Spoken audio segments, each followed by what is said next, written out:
I stood there in my simple white dress, my cheek burning from the slap that echoed through the entire wedding hall. 300 guests stared in shocked silence. But what my billionaire husband did next? Nobody saw it coming. Not even me. This is Alice, and this story will shock you. Before we dive into this incredible story of betrayal, revenge, and justice, make sure to subscribe and hit that notification bell.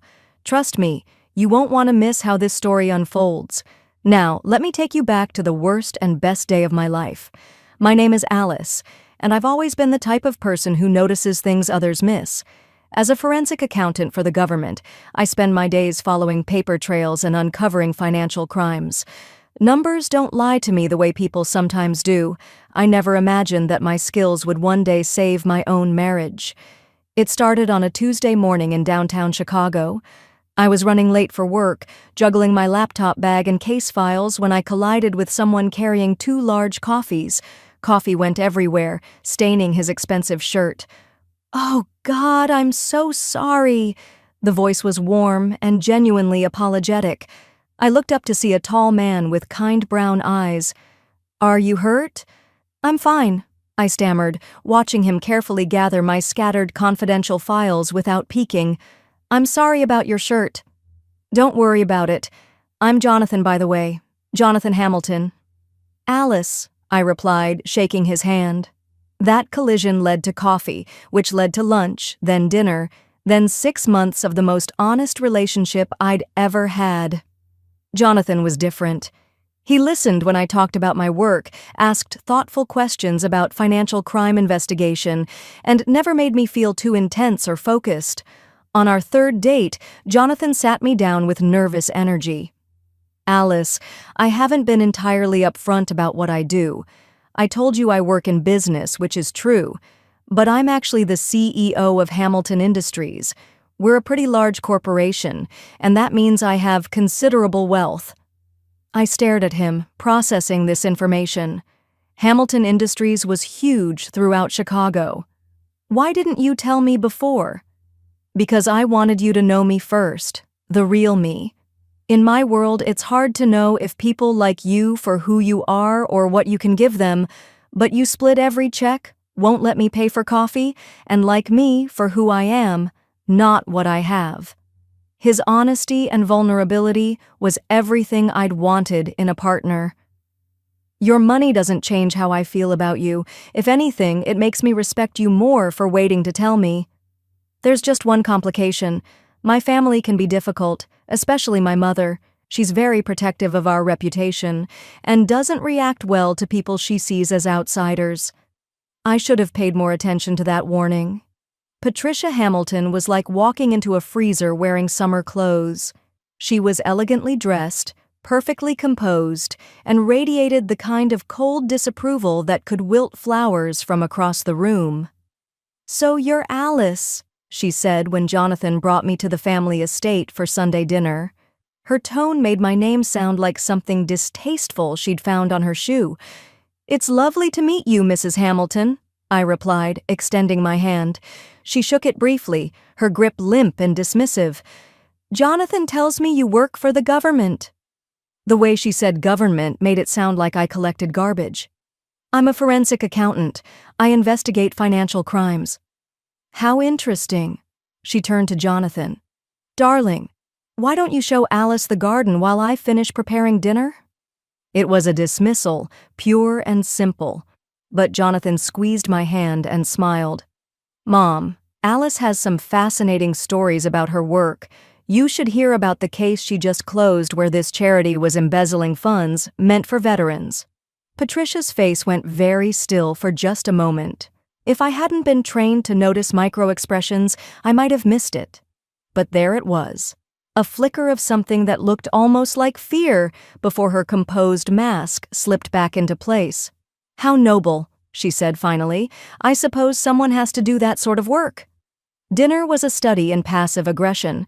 Patricia asked pointed questions about my family background, my education, my career prospects. She made comments about how important it was for women in Jonathan's social circle to understand proper etiquette and family expectations. Every sentence was carefully constructed to make me feel small, out of place, and unworthy. But Jonathan never let her get away with it. Every slight remark was met with his gentle but firm defense of me. When she questioned my education, he proudly talked about my advanced degrees. When she implied I didn't understand their world, he reminded her that intelligence and integrity mattered more than social status. "I think Alice is perfect exactly as she is," he said at one point, his voice carrying a note of warning. "And I hope everyone in this family will come to appreciate her the way I do." Patricia smiled tightly. "Of course, darling. We all want what's best for you." But I could see the calculation behind her eyes. She wasn't giving up. She was strategizing. Over the following months, Patricia's campaign against me became more sophisticated. She'd invite Jonathan to family events and forget to invite me. She'd make comments about other women who would be more suitable matches for her son. She even invited one of Jonathan's ex-girlfriends to a family gathering. But through it all, Jonathan remained unwavering in his support. He called her out every time, insisted I be included in everything, and made it clear that any disrespect toward me was disrespect toward him. 6 months into our relationship, Jonathan asked me to help him organize some company documents for a board meeting. I was sitting in his home office, sorting through financial reports and charity fund documentation, when something caught my eye. The numbers didn't add up. Hamilton Industries ran several charitable foundations, programs for underprivileged children, veterans assistance, disaster relief. But as I cross-referenced the donation records with the foundation's spending reports, I found discrepancies. Small ones at first, but the more I dug, the more irregularities I found. Someone was skimming money from the charity funds. Not huge amounts at once, but small percentages over time, moving money through a complex series of transfers designed to confuse and misdirect. It was sophisticated, requiring insider knowledge and administrative access. My heart sank as I realized what I was looking at. Someone in Jonathan's family was stealing from charities. Money meant to help children and veterans was being diverted to personal accounts. I spent 2 days verifying my findings, hoping I was wrong. But the evidence was undeniable. Over the past 5 years, approximately $3 million had been systematically stolen from Hamilton Industries' charitable foundations. The administrative access logs revealed the truth. All suspicious transfers had been authorized by someone with high-level clearance, someone with access to all foundation accounts and authority to move large sums without triggering reviews. Someone like the chairman of the charitable foundation board, someone like Patricia Hamilton. Telling someone you love that their mother is a criminal isn't covered in relationship books. I agonized over how to tell Jonathan, knowing it would shatter his world. On a quiet Sunday morning, I spread the documents across Jonathan's kitchen table. "Jonathan, I found something when I was helping with those charity documents. Something terrible." He looked at the papers, his expression shifting from curiosity to confusion to dawning horror as I walked him through the evidence. Bank transfers, altered reports, falsified donation records, all pointing to systematic theft of money meant for the most vulnerable people. "This can't be right," he whispered. "There has to be some explanation." "I've triple-checked everything. The evidence is solid." I reached across and took his hand. "Jonathan, I'm so sorry, but your mother has been embezzling from the charity funds for at least 5 years. He stared at the documents for a long time. Finally, he looked up with eyes full of pain and determination. "What do we do?" The fact that he said, "we," instead of asking me to stay out of it told me everything about the man I'd fallen in love with. Even when it came to his own family, Jonathan chose what was right over what was easy. "Legally, I have to report this to authorities. It's federal fraud involving charitable organizations. Once I make this report, there's no taking it back. Your mother will be arrested." "Good," he said firmly. "What she's done is unforgivable. Those charities help veterans, children, disaster victims. She stole from people who have nothing." We spent the next week gathering additional evidence. Jonathan gave me access to every document I needed, answered every question, and never once asked me to minimize charges or protect his mother. He was heartbroken, but also angry. We decided to confront Patricia before going to authorities, to give her a chance to confess. It was more mercy than she deserved, but Jonathan wanted to handle it with dignity. The confrontation was scheduled for the day before our wedding. Yes, our wedding. In the midst of uncovering his mother's crimes, Jonathan had proposed with the most beautiful, honest proposal. No fancy restaurants, just us in his apartment on a Tuesday night. "I want to marry you, Alice," he'd said, dropping to one knee. "Not because of what my family expects or what looks good in society pages. I want to marry you because you make me a better person. You see the world clearly and help me see it that way too." The confrontation with Patricia took place in Jonathan's study the day before our wedding. She arrived expecting a pleasant pre-wedding meeting and found herself face to face with financial proof of her crimes. I watched her face as Jonathan presented the evidence. There was no surprise, no shock, no denial, just cold, calculating assessment of her situation. "I see," she said finally. "And what exactly do you plan to do with this information?" "We're reporting it to federal authorities Monday," Jonathan said, "but we wanted to give you the opportunity to confess first, to cooperate. It might help with sentencing." Patricia laughed, a sound like ice breaking. "Oh, my naive son. You think you can destroy your own family over some accounting discrepancies?" $3 million isn't an accounting discrepancy, Mother. It's grand theft. It's money that would have been wasted anyway. I simply redirected funds to more practical uses. The casual way she dismissed stealing from veterans and children made my skin crawl. "Practical uses like your jewelry collection?" I asked. "Your European vacations?" Her eyes went cold. "You should be careful, dear. You're marrying into a family with a reputation to protect. Families like ours have ways of dealing with people who threaten our interests." "Is that a threat?" Jonathan's voice was dangerous. She opened her purse and withdrew a manila envelope containing surveillance photos of me and altered documents designed to make it look like I'd been selling government information. A forensic accountant suddenly marrying into a wealthy family? Some might find that suspicious, especially if evidence surfaced suggesting you'd been using your position for personal gain. But she'd made a crucial mistake. She'd underestimated both me and Jonathan. "You're right about one thing," I said, standing up.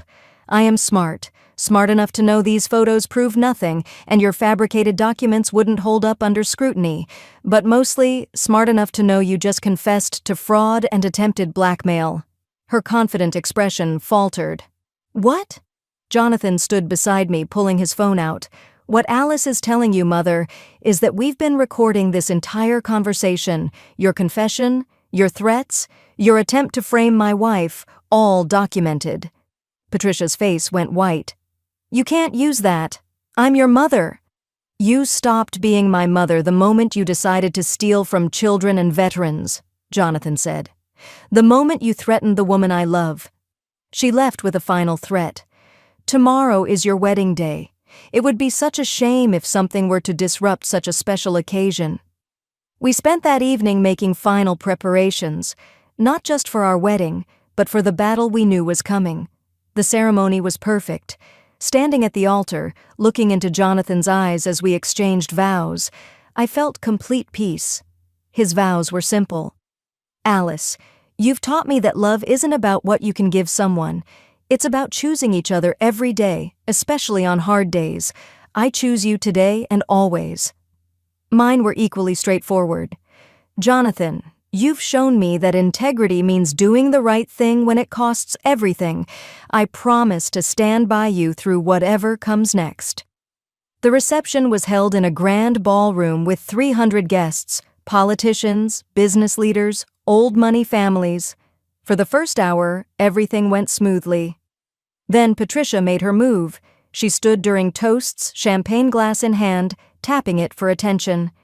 "If I may, I'd like to say a few words about my new daughter-in-law." Jonathan tensed, but we had to let this play out. Patricia walked to the center of the room, commanding attention. When Jonathan first told me about Alice, I was curious to meet the woman who had captured my son's heart. Alice works for the government, investigating financial crimes. Such important work. Her smile sharpened. Of course, it also means she has access to sensitive information about wealthy individuals. The room sensed a shift in tone. I have to admit, when I learned Alice had specifically requested access to Hamilton Industries' financial records as part of her relationship with my son, I was concerned. After all, it's not every day a forensic accountant targeting your family's business suddenly becomes romantically involved with the CEO. My blood turned to ice. She was twisting the truth, making it sound like I'd seduced Jonathan for corporate secrets. Imagine my surprise when I discovered evidence that Alice has been selling confidential information about our business to competitors, using her government position to access private records, then monetizing that information. Gasps filled the room. 300 people stared at me with growing doubt. I confronted Alice yesterday, hoping for an explanation. Instead, she threatened me. Said if I exposed her scheme, she would fabricate evidence against me. She would destroy our family's reputation and send me to prison on false charges. The whispers grew louder. Some guests looked at me with disgust, others with pity for Jonathan. She pulled out documents from her purse. These are bank records showing payments from Hamilton Industries' competitors to offshore accounts controlled by Alice, records of confidential documents she illegally obtained and sold. The room was silent. Patricia had just publicly accused me of federal crimes. "Alice," she said, turning to face me, "I'm begging you to confess, to spare my son the pain of learning his wife is a criminal." I stood slowly, heart hammering but voice steady. "Mrs. Hamilton, are you seriously accusing me of corporate espionage and fraud?" "I'm stating facts." She held up the documents. "The evidence speaks for itself." She walked over and threw the documents in my face. "How dare you bring this filth into our family? How dare you use my son for your criminal schemes?" As I bent to pick up the papers, Patricia drew back her hand and slapped me across the face with a crack that echoed through the ballroom. The silence that followed was absolute. My cheek was burning, eyes watering from shock and pain. 300 people sat frozen. Patricia stood over me, breathing hard. That's what happens to people who try to destroy my family. But she'd forgotten something crucial. She'd forgotten who she was dealing with. I straightened up, touched my cheek gently, and smiled. "Thank you, Patricia. I was wondering how we were going to get you to confess on tape." Her confident expression faltered. "What?" Jonathan stood beside me, pulling out his phone. "What my wife is telling you, Mother, is that this entire reception has been recorded. Your false accusations, your planted evidence, your physical assault, all captured on audio and video." Color drained from Patricia's face. "But more importantly," I continued, walking to the podium, "you just gave me the perfect opportunity to present some real evidence to all these witnesses."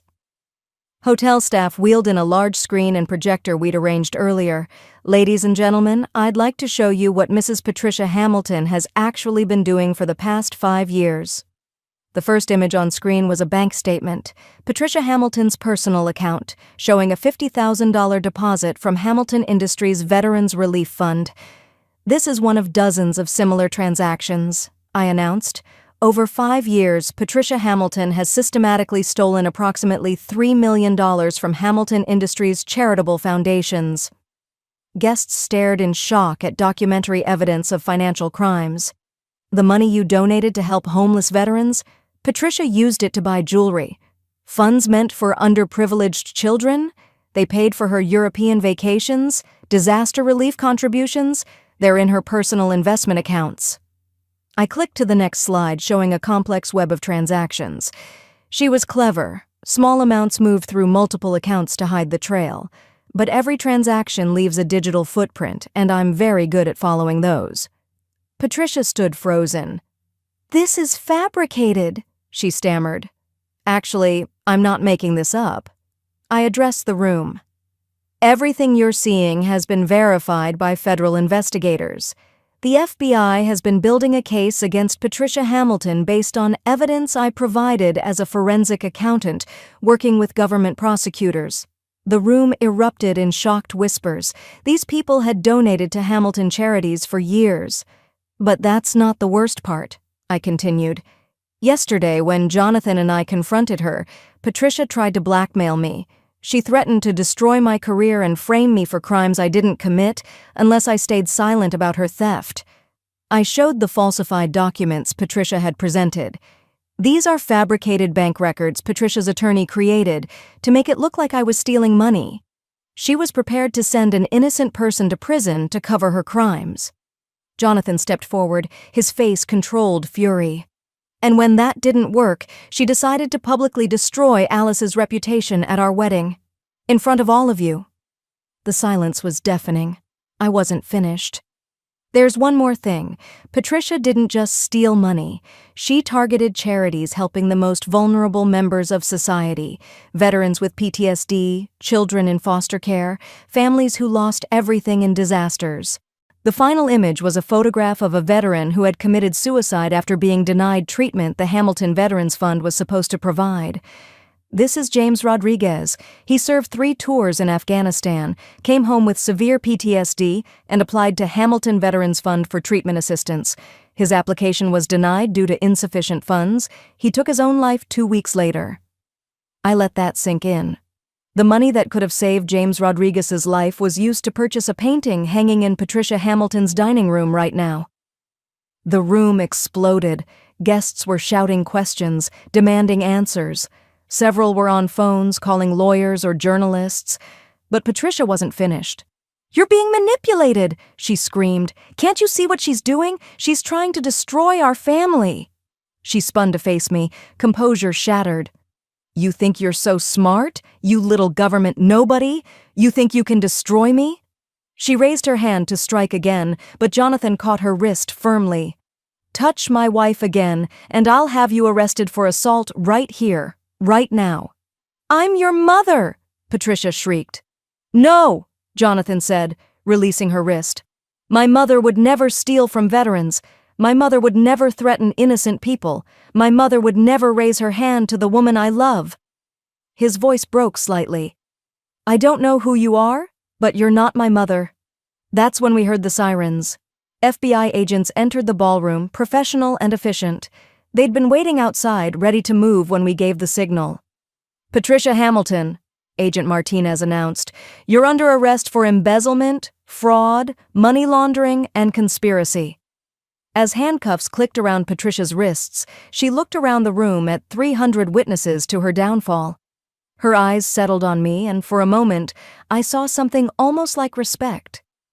"You're more dangerous than I thought," she said quietly. "I'm exactly as dangerous as you made me," I replied. As they led her away, the room remained stunned. Then, slowly, Jonathan began to clap. One by one, guests joined in, until the entire ballroom applauded, not just for exposing Patricia's crimes, but for the courage it took to bring truth to light. The aftermath was a whirlwind of media coverage and legal proceedings, but Jonathan and I stood together throughout. When reporters asked if he regretted exposing his mother, he looked them in the eye and said, "I regret it took so long. Every day she wasn't caught was another day money wasn't going to people who desperately needed it." Hamilton Industries faced lawsuits, and Jonathan lost a significant portion of his wealth in restitution and legal fees, but he never complained, never second-guessed our decision. "Money can be rebuilt," he told me one evening as we watched the sunset from our apartment. "Integrity can't. You showed me what real strength looks like, Alice. You saved those charities, and you saved me from being complicit in my mother's crimes." Patricia was sentenced to 12 years in federal prison. The judge noted that her crimes were particularly heinous because they targeted society's most vulnerable members. The money recovered went back to the charities, funding treatment for veterans, education for foster children, and disaster relief efforts. Jonathan and I used our experience to start a new venture, a consulting firm that helps charitable organizations implement better financial oversight and fraud prevention. We work together every day, using our combined skills to ensure that money donated to help people actually reaches those who need it most. Our marriage grew stronger through the ordeal. We learned that love isn't just about the good times, it's about standing together when everything falls apart, choosing truth over comfort, and supporting each other even when the cost is enormous. 6 months after our wedding, Jonathan received a letter from James Rodriguez's widow, thanking us for ensuring that his death led to changes that would prevent other veterans from suffering the same fate. She told us that the Hamilton Veterans Fund, now under new management, had funded treatment for over 200 veterans struggling with PTSD. That letter sits framed on our desk, a reminder that sometimes doing the right thing requires everything you have, but the cost is always worth it. And that's how a single slap changed everything, not just for me, but for everyone who thought they could treat people as less than human. Sometimes the quiet ones surprise you the most. If this story inspired you to stand up for yourself or someone you love, hit that like button and share it with someone who needs to hear this. Subscribe for more real-life stories that prove love and respect always win in the end. I'm Alice, and remember, you're stronger than you think.